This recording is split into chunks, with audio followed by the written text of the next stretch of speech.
Стотици делчевчани денес беа на разделба со Андреј. Ние денеска мораме да го направиме она што е најтешкото, да го испратиме тоа момче. Поради отказ на вработени, кривична пријава за бизнисмен од Беровско Смојмирово. Крадец со камен денес во Штип можеше да убие домаќин.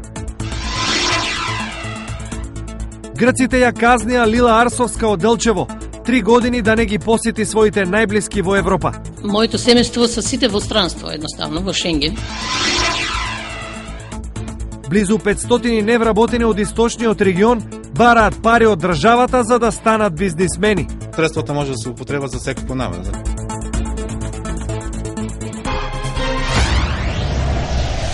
Многу тажен ден беше денес во Делчево. Стотици делчевчани денес беа на разделба со 18-годишниот Андреј Атанасовски, кој вчера со скокот стоковната делчевчанка си го одзеде животот. Ова е еден голем стрес за сите млади во Делчево, во нашиот средношколски центар. Ние денеска мораме да го направиме она што е најтешкото, да го испратиме тоа момче. Зошто одличниот ученик, математичар, спортист, играорец, уметник и другар Андреј го стори тоа, има илјадници прашања, но ниту еден добар одговор. Единствено познато е дека фаталниот скок се случил ненадејно и пред очевидци. Ние бевме на училиште баш во тој момент, втора смена. Повикаа некои од децата дека паднало некој момче, но ние во тој момент уопште не бевме свесни кој е тоа. Не мислевме дека сосема некој друг. И после кога ни кажаа веќе беше касно и тешко за сите нас. Смртта на Андреј од почитуваното делчевско семејство Атанасовски беше шок за оние кои со него минувале доста време. Многу сме во шок за нашето дете Андреј. Цело Делчево тагува за него. Тагуваме и ние членовите од клубот каде што членуваше. Тоа е шок за Делчево, голем шок. Но и за оние кои Андреј речиси и не го познавале. Секако дека сме во шок за трагедијата што се случи во нашиот град вчера. Никој не очекуваше, но нема што да направим. Загубата на Андреј според директорот на гимназијата значи порака до останатите млади. Ќе пренесам на порака. Носете го во споменот. Да го почитувам. Повеќе од тоа не ми дава душта да кажам. Освен овој, Делчево во краток период имаше и други трагични денови. Летово во Хрватска животот го загуби исто така негов млад сограѓанин, а претходно во Германија настрада студент.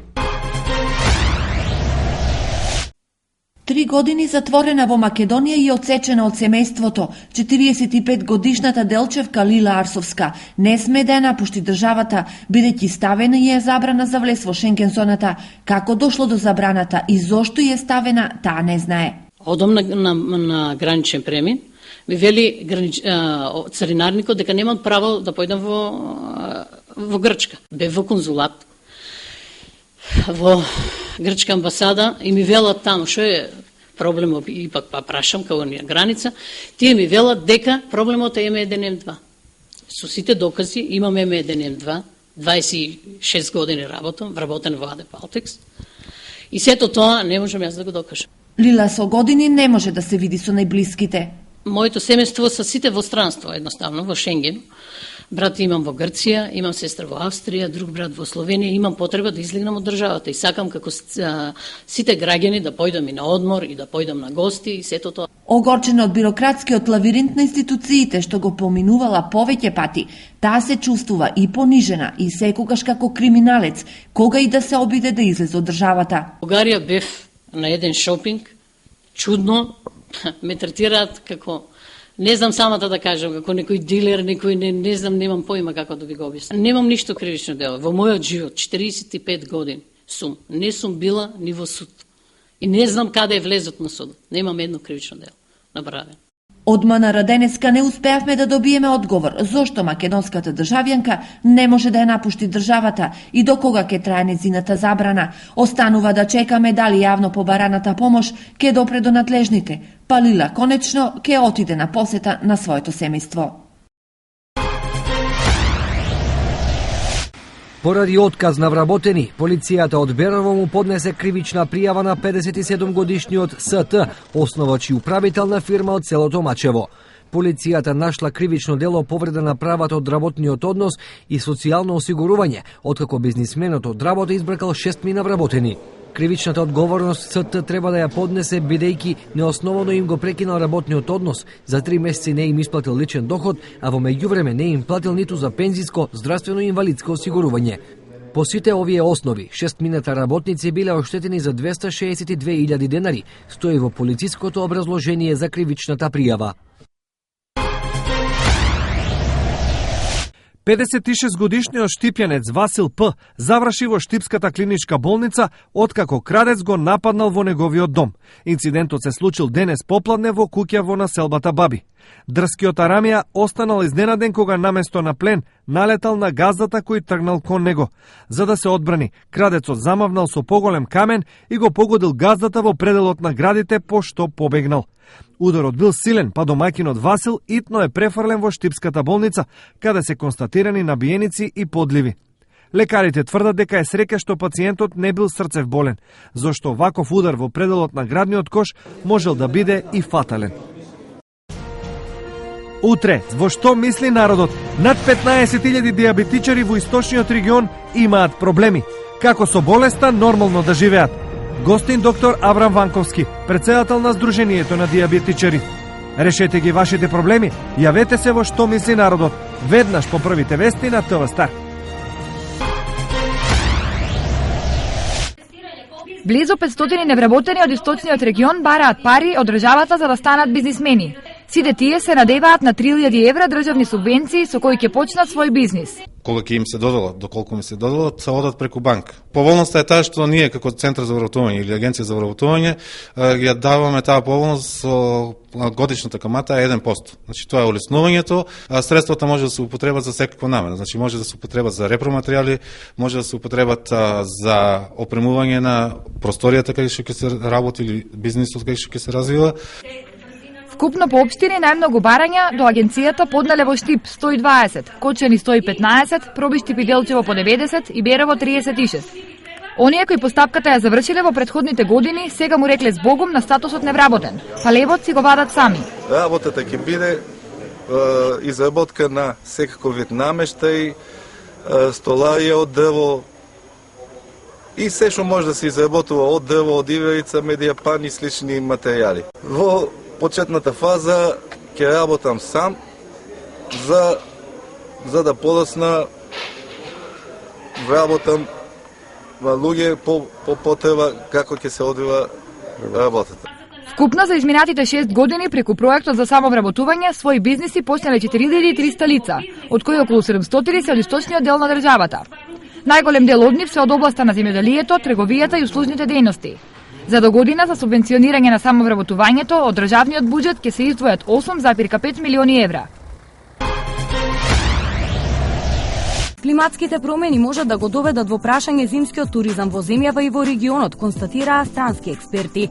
Ова особено може да се одрази на ски центарот Пониква поради слаби врнежи од снег.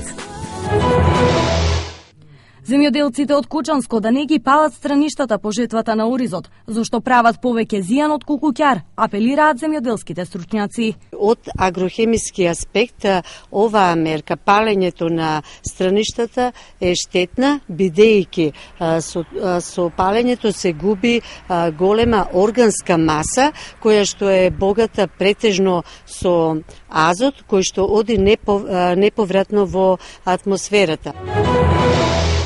Со 35 милиони динари, односно околу 600.000 евра, државата ќе го помага рибарството и аквакултурата, односно подигањето на рибници. Првата мерка која што ќе се субвенционира е финансиска поддршка, односно давање на субвенција за произведена и продадена риба во тековната 2013 година, а втората мерка значи финансиска поддршка, односно субвенција за произведен порибителен подмладок, односно матици за риба кои што понатаму служат за дополнително оплодување на рибното производство. Доаѓа зимската сезона. Следуваат ниски температури, по учесниците во сообраќајот неизбежно мораат да ги подготват возилата за зима. На самиот старт мора да се направи комплетен сервис. Со паѓањето на температурите да се провери функционалноста на акумулаторот, ако е слаб, можност да се смене. Кај бензин моторите задолжително проверка на свекиците, а дизел моторите грачите за нафта. Видливоста е еден од најважните фактори за безбедно управување на возило. Стаклата да се премачкаат со средство против замаглување, да се провери системот за грејење и вентилацијата, климауредите, а брисачите да се заменат со нови доколку се оштетени. Во средството за миење на ветробранското стакло да се додаде средство против замрзнување. За 3 дена започнува и задолжителното поседување на зимска опрема во возилата, која ќе трае од 15 ноември до 15 март. Патничките возила кои што управуваат во сообраќај во зимски услови задолжително треба да поседуваат зимски пневматици со длабочина на шарата од најмалку 4 мм и на сите 4 тркала. Доколку се движат со летен профил, треба да поседуваат во опремата и синџири за снег. Но пред да паднат првите снегови, заштитата на каросеријата е повеќе од неопходна. Задолжително да се провери да се обнови заштитата на долниот дел на возилото. Како наближуваат мразот и снегот, сосема известно дека возилото ќе дојде во контакт со солта која се фрла на улиците. Таа солена каша се вовлекува во сите пори и при тоа не страда само убавината, туку и виталните делови кои се во домен на безбедноста. Темелното миење после секое солено возење е повеќе од потреба. Како и да е, освен за ваша сигурност, зимската подготовка на возилата е сигурност и за сите учесници во сообраќајот. Не заборавајте дека покрај ова мора брзината да се прилагоди на условите на патот, а посебно внимателни да бидеме во услови на снег, мраз и голомразица и намалена видливост. Ромите од Штип со нови приоритети. Покрај образованието и вработувањето, сега се зборува и за поконкретни работи. Првиот се однесува на домувањето на луѓето, представниците од ромската заедница, и во таа насока се разговараше евентуално за изградба на еден стамбен комплекс во кој што би можеле да се сместат сите ромски семејства. Вториот се однесуваше на отварање на амбуланта која што би можела да ги задоволи потребите на ромската популација. Од двата наведени, ромската заедница ќе мора да се одлучи за поважното за да стане реалност. Општината ќе бара европски пари. Крајот на 2014 година ќе има донаторска конференција и со тој приоритет, значи, општината заедно со ромската заедница ќе го представи проектот пред донаторите, каде што очекуваме дека истиот ќе биде освоен од страна на Советот на Европа, од другите донатори, од локалната самоуправа. Ова е дел од проектот Ромет 2, кој е поддржан од Советот на Европа и се однесува на проекти важни за ромската заедница. Тој се спроведува во 27 земји, меѓу кои и нашата, во 6 општини, меѓу кои е и општина Штип. Целта на овој процес понатаму, како што спомнав, е да се подобри животниот стандард на ромите во Република Македонија, пред се да се спушти на локално ниво и да се работи на нивните главни приоритети за подобар животен стандард и социјална инклузија на ромите во државата. Инаку претходно представници од општина Штип, Советот на Европа и невладината Сонце одржаа состаноци со представници на ромската заедница во врска со приоритетите кои треба да бидат дел од проектот. Рехабилитацијата и подобрувањето на општинските патишта во источниот регион годинава ќе бидат обврска на претпријатието Гранит, одлучи јавното претпријатие за државни патишта. За оваа намена Гранит ќе добие 137 милиони денари, сума која покрива 9-месечно одржување на патиштата во источниот и североисточниот регион. Општина Пехчево во соработка со UNDP ги реновираше просториите за детски јасли и кадровски ја доекипираше градинката 7 ноември со уште 3 негователки, со што се создадоа услови за згрижување на деца и помали од 2 годишна возраст. Денес во Штип беше промовирана книгата 60 години трансфузиона медицина во Штип, 60 години организирано и доброволно крводарување од Никола и Гордана Камчеви. Целосно реконструиран мостот во населбата Сењак во Штип. Оние делови кои беа оставени за крај, како, например, или во конкретниот случај, тротоарот кај надвозникот на улицата Сремски фронт, кај црквите Света Петка и Свети Климент, е комплетно завршен со поставување на бехатон плочки, а на истата локација се изградени и скалила, кои што представуваат пешачко поврзување помеѓу улицата Сремски фронт и улицата Плачковички одреди. Општина Штип ги потсетува сите заинтересирани дека во петок истекува рокот за пријавување за лицитација за градежно земјиште. Се работи за 4 локации наменети за индустријски објекти и 9 за куќи. Почетната цена на електронското јавно давање за парцелите кои што се однесуваат за индустријски објекти е 463 денари за метар квадратен, а за индивидуалните е 61 денар за метар квадратен. Пријавите за учество на јавното надавање може да се достават најдоцна до овој петок, 15 ноември, на адресата на општина Штип или во архивата на локалната самоуправа, додека јавното надавање ќе се одржи електронски на интернет страничката градежно-земјиште.мк на 19 ноември од 9 до 15 часот. Не ми се допаѓа големи казни, казневат не многу. Големи даноци. И тоа. Младите што ќе прават? Само скитат и одат пијанчат се по кафичите. Немат работа.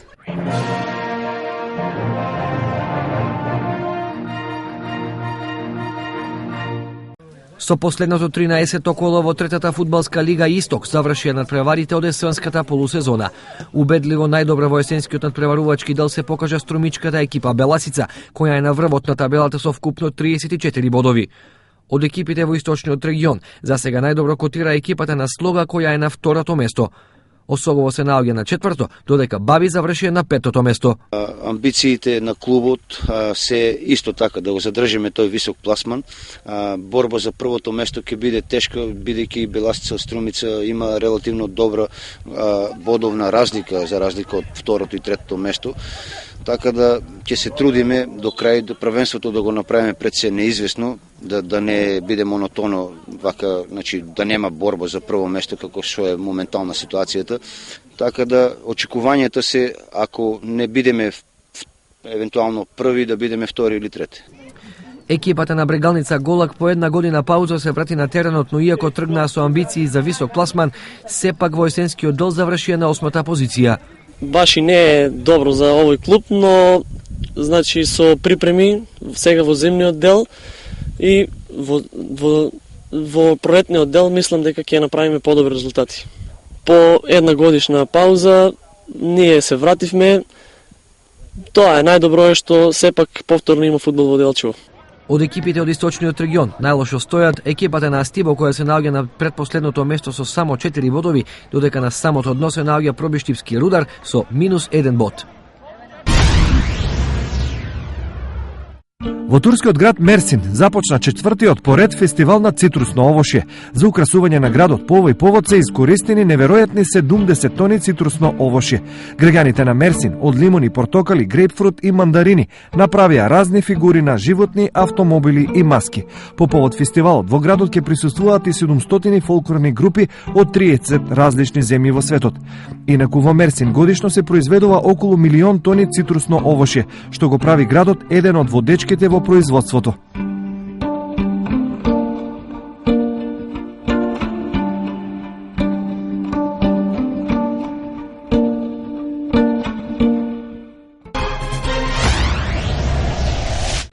Православните христијани утре го празнуваат светиот маченик Епимах, а во католичкиот календар е назначен Свети Дидак.